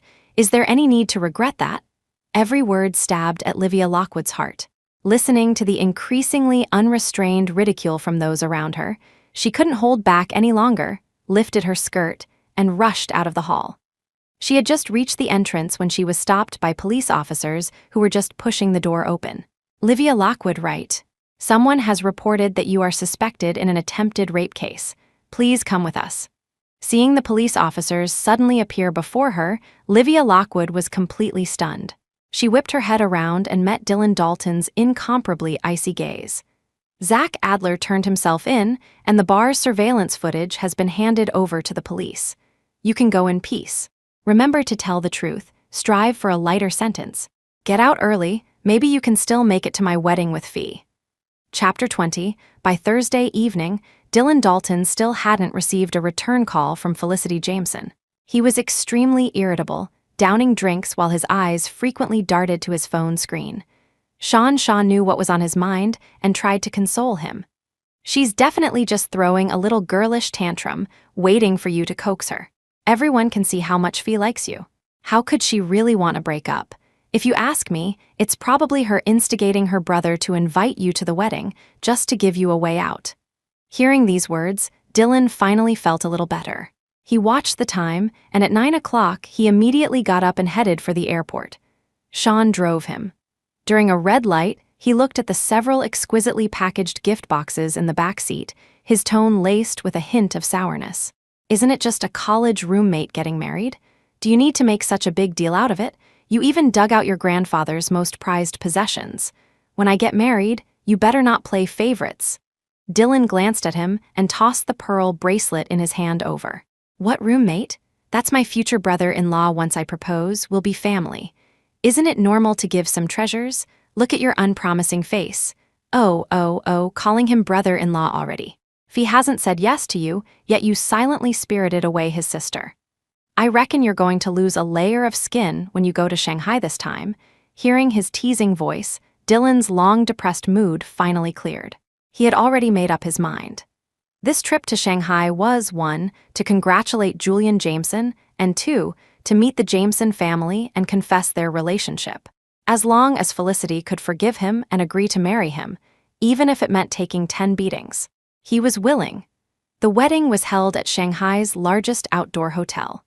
At 9 in the morning, the hotel manager received a notification to temporarily move one table's name cards to the exit area and to strengthen on-site security. At 10 o'clock, guests began to arrive one after another. The spacious lawn was bustling with people, incredibly lively. Dylan had arrived at his pre-booked hotel at midnight the day before. After resting for a night and meeting up with 2 roommates he hadn't seen in years, he came to the wedding venue. The 3 of them discussed where to gather after the wedding as they walked into the venue. A nearby waiter, after inquiring about their names, respectfully led them to their seats. They arrived in just a few steps. Dylan, looking at the distance from the main stage and the people coming and going around him, cursed with a laugh. Julian Jameson, that bastard, he dragged us 3 brothers all the way here and then sticks us in this godforsaken corner. That's really not cool, his 2 roommates strongly agreed, complaining along with him. It's so far, we won't even be able to see the bride's face later. Why even bother coming to witness the ceremony? We might as well watch a live stream in the hotel. It'd be clearer than this. Tell me about it, don't let me catch that kid, or I'll kick him a couple of times for sure. Though the 3 of them were grumbling, they still sat down out of courtesy. Dylan took out his phone, snapped a few pictures, sent them to Julian Jameson, and added a questioning caption. This far? Is this how you treat your brothers? The other side was probably busy and didn't reply for a long time. Dylan knew Julian would be tied up today, so he didn't rush him, just slowly sipped his red wine, admiring the elegant decorations, and sighed with emotion in his heart. After a few years, Julian Jameson, that playboy, has actually developed a taste for the artistic. This fine wine, this scenery, this atmosphere, it just doesn't seem like his style. 1 minute before the wedding started, the phone on the table dinged. Dylan picked it up. It was a message from Julian Jameson. He replied with 2 lines. I personally arranged your seats. I remember it was the table near the stage. Chapter 21, before Dylan Dalton could react, the wedding march began to play right on cue. He looked up at the sound and saw, about 20 meters away, the doors on the stage open. A man in a black suit slowly entered the venue and stood at the center of the stage. Dylan was somewhat nearsighted and couldn't quite see the distant scene clearly. He nudged Harvey Evans's arm. Is that Julian Jameson making his entrance now? Hearing this, the 2 men beside him turned their heads in unison, looking at him with utter shock. Why would he go on stage? It's not his wedding today. Not Julian Jameson's wedding? Then why was he invited? Dylan's face instantly froze. He tentatively asked, the groom isn't him? Of course not. It's the 2nd young master of the Sterling family in Shanghai, Silas Sterling. Dylan Dalton naturally knew the name Silas Sterling. After all, this 2nd young master of the Sterling family was a renowned genius, achieving remarkable success at a young age, the epitome of other people's children that elders often praised. However, the Dalton family was far away in Northwood City and had little interaction with Shanghai, so he had never actually met this prominent figure. Silas Sterling is getting married, and Julian Jameson invited him. Could it be that a Jameson daughter is getting married today? But the Jamesons, don't they only have Felicity as a daughter? Could it be a cousin he doesn't know? Dylan pondered internally, squinting at the blurry white figure in the distance. The bride seems to have made her entrance. Harvey Evans and Xavier Young had both stood up, holding their wine glasses and exclaiming with admiration. I remember when I first saw Fee, she was still a high school student. I can't believe she's getting married now. Time really flies. Tell me about it, such a beautiful girl. If she were marrying someone else, I'd be a bit jealous. But if it's Silas Sterling, then I only have 2 words. Blessings. Dylan's fingers, swirling his wine glass, paused when he heard the name Fee. Fee. Which Fee? Does the Jameson family have another daughter named Fee? He shot up abruptly, grabbed Xavier Young's hand. His eyes fixed Arabic fa, Arabic yet, Arabic lam, Arabic meme, Arabic tain, Arabic lam, Arabic yet, Arabic ha, Arabic meme. The bride is Fee, Julian Jameson's actual sister. Both men, unsure why he was suddenly acting so crazy, hesitated and nodded. Yes, Felicity Jameson. Why else would we be invited for drinks? Today is Felicity Jameson and Silas Sterling's wedding. Dill, didn't you know? Of course, Dylan Dalton didn't know. He had never imagined that he would be attending Felicity Jameson's wedding today. Upon suddenly learning the truth, his mind exploded with a deafening roar. Blood rushed through his veins, surging straight to his head. In an instant, all thoughts of being a curious spectator vanished, replaced by endless panic.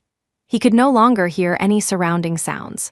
Like a madman, he pushed over his chair and bolted towards the center of the stage.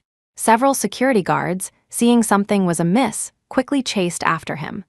By the time he reached the middle and could clearly see the situation on stage, the wedding had just reached the ring exchange. The officiant, holding a microphone, loudly asked if the bride was willing to take the groom as her husband. Dylan's wildly beating heart nearly leaped out of his chest the moment he saw Felicity Jameson raise her hand to put on the ring. He summoned all his strength and screamed hoarsely, "Don't!" In an instant, all eyes in the venue fell on him. There was surprise, amazement, curiosity, disgust. He couldn't see anything but Felicity Jameson slightly turning her head, her calm gaze meeting his. This gaze didn't linger on him for long, just a light sweep. After seeing the security guards who followed closely behind restrained Dylan, Felicity turned back. She took the microphone and, amidst the chorus of blessings from the entire venue, smiled and said, "I do." This phrase, Dylan Dalton heard clearly, remembered profoundly. Unforgettable for the rest of his life. Chapter 22, the minor commotion didn't attract too much attention. After the security guards, as instructed, removed the person disrupting the event, the wedding proceeded in an orderly fashion. The only 4 people whose expressions changed were the 4 former roommates. From backstage, Julian Jameson had clearly seen what happened. When Dylan Dalton rushed up, Julian seemed to sense something, and his face immediately fell. Hearing the ceremony staff say there were still 10 minutes until the best man's speech, he took off his jacket, flexed his wrists, and walked out. Just as he reached the doorway, he collided with the now irrational Dylan, as well as the bewildered Harvey and Xavier. He waved his hand, grabbed Dylan by the collar, his voice ice cold. "Just now, what did you mean by don't? Dylan Dalton, who were you saying that to?" Dylan's eyes were filled with confusion. He stared at Julian for a long time before finally focusing a little, spitting out a few words through gritted teeth. "To Fee, I said it to Fee." The suspicion that had been building in Julian's heart for a long time was confirmed by this sentence. A stiff smile forced its way onto his ashen face, his tone frigid. "What's your status? What right do you have to say that to Fee?" "I'm her boyfriend." The word friend hadn't even left his lips when Julian's fist, filled with fury, smashed into his face. "I FC King asked you to take care of my sister, and this is how you FC King take care of her. 6 years you dated for 6 FC King years, you didn't say a goddamn word. What do you take me for? What do you take Fee for? Young Master Dalton years ago, no matter how I invited you to Shanghai, you wouldn't come. Now, how the FCK do you have the audacity to show your face here?" When it was time for the best man's speech, the officiant called out 3 times before the 3 best men hurriedly took the stage. Felicity looked at her brother standing at the end, his face bruised, and the smile on her own face froze. Perhaps sensing her gaze, Julian, wincing, looked up and gave her a brilliant smile, silently mouthing words. "Happy occasion, smile, be happy." Felicity read his lips and, mimicking him, offered an even brighter smile. During Julian Jameson's speech, his bruised face was magnified on the screen, and even the officiant joked a bit. "This best man, why did you come on stage with such colorful makeup? Are you going to perform something for us?" The guests, initially surprised, burst into laughter at these words. Julian scratched his head, looking embarrassed, and took the microphone. "I took a tumble backstage just now. Sorry for making a fool of myself. I actually prepared a speech, but I lost my notes when I fell, so I'll just speak off the cuff. Please bear with me. Although I'm on stage as a best man, I actually have another hidden identity. I'm the bride's brother. Yes, my name is Julian Jameson, Felicity Jameson's biological brother. I'm 4 years older than her. We've argued from childhood to adulthood. She's gentle with everyone else but loves to sass me, and I often bullied her, frequently making her unhappy. Sometimes, when I went too far, I'd reflect on whether to apologize. But every time I stood before her, that arrogant sense of being an older brother would overpower my guilt, making me unable to say I'm sorry. So, after dragging it out for over a decade, I never said it. Today is the joyous day for my sister and my good friend. They are about to start a happy little family. I am both happy and sad. My emotions are very complex. But since I'm the older brother, I still want to impart some life experience. I want to tell Fee it's okay to fall as long as you get up. The wound will slowly heal and the pain will be diluted by time. I was negligent before and let you suffer. Brother promises you today, in front of everyone, that I will absolutely not repeat past mistakes, nor will I let outsiders bully you again. Can you forgive your brother?" By the end, Julian Jameson was sobbing uncontrollably. The audience thought he was just reluctant to part with his sister and smiled kindly. Only Felicity understood the meaning behind his words, understood what he was apologizing for. Her heart ached, and tears welled up in her eyes. Silas Sterling, beside her, looked at her, silently took the bouquet from her hand, then released his hold, his voice gentle as water. "Go!" Felicity could no longer hold back. She ran towards her brother's embrace. Brother and sister held each other tightly, their tears mingling as they fell, and merged into one. Chapter 23. After the wedding, Felicity changed into a comfortable outfit and, holding Silas's hand, prepared to head to their new home. It was the first time they held hands so tightly, as husband and wife. Feeling the warmth from his palm, Felicity felt the skin that had been chilled by the air conditioning slowly warming up. The couple avoided the crowd at the front entrance and walked towards the back. Just as they pushed open the door, Felicity's gaze was drawn to Dylan Dalton, a few meters away. It wasn't because she still harbored old feelings, but because his bruised and swollen face was really a bit too conspicuous. Only upon seeing him like this did she finally understand why her brother's shirt had been torn during their fight. Well, she was his little sister, whom he had watched grow up. If he didn't get a bit rough, how could it be enough? Dylan, unaware of her thoughts, rushed towards her Arabic meme, Arabic yet, Arabic lamb, Arabic Khalif, Arabic dal, Arabic yet, but was stopped 5 steps away. He was far from calm, glaring at Silas Sterling, who blocked his way, his tone full of threat. "Silas Sterling, I'm not looking for you." Silas nodded lightly, his expression faint. "I know. I'm just informing you that my wife does not wish to see you." The word wife deeply provoked Dylan. He grabbed Silas by the collar, his face contorting with rage. "You're asking for death." Silas glanced at his wrist, a glint of coldness in his eyes. "Are you sure?" A reminder. "If your left hand suffers another heavy blow, it will be completely ruined.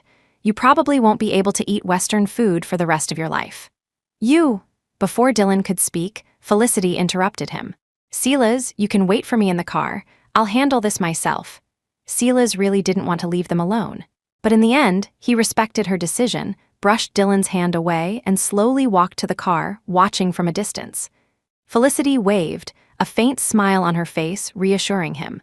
When she turned back to face Dylan, her face was as calm as stagnant water, her tone equally cold.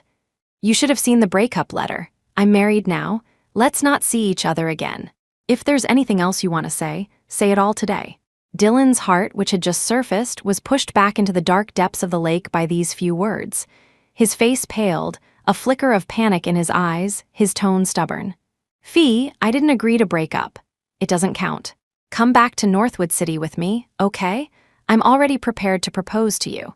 Didn't you promise me before that you would only marry me in this lifetime?" Seeing the dazzling ring he hastily produced, Felicity raised her hand, holding it up before him. The entire scar started 10 centimeters from her wrist, extending to the knuckle of her ring finger.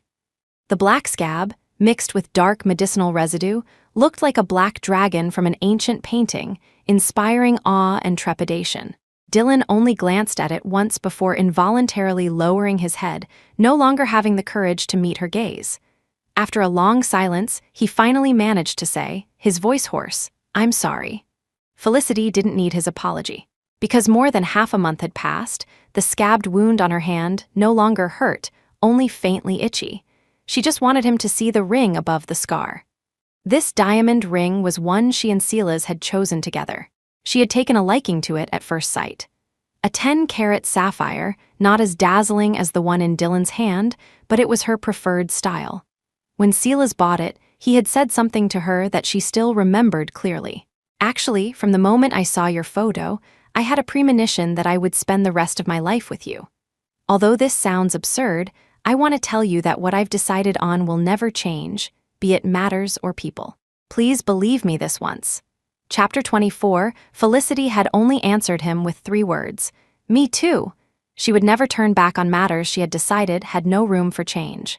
She would definitely give a chance to the person she had decided to spend her life with. And her relationship with Dylan Dalton had been a mistake from the very beginning. It had taken her 8 years to realize she had taken the wrong path. How could she repeat the same mistake?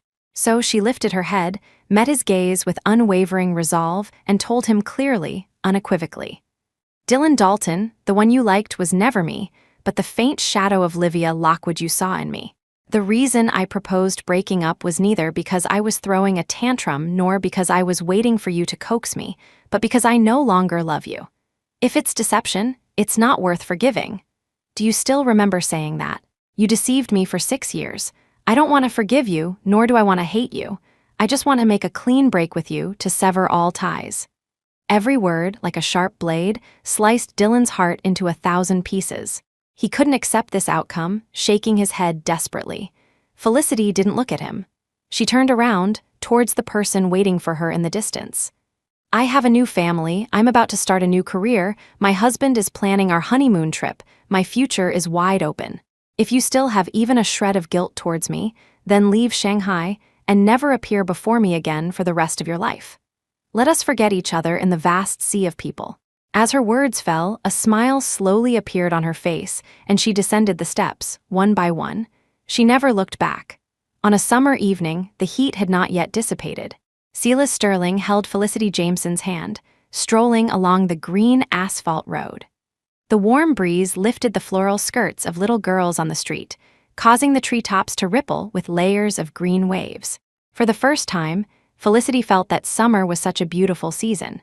She looked at the streetlights gradually illuminating in the distance, turned her head to glance at Silas, her tone exceptionally cheerful. How much further? You're not going to tire out your new bride on our very first day of marriage, are you? Silas chuckled along with her, raised his hand, and pointed to a villa about 10 meters away.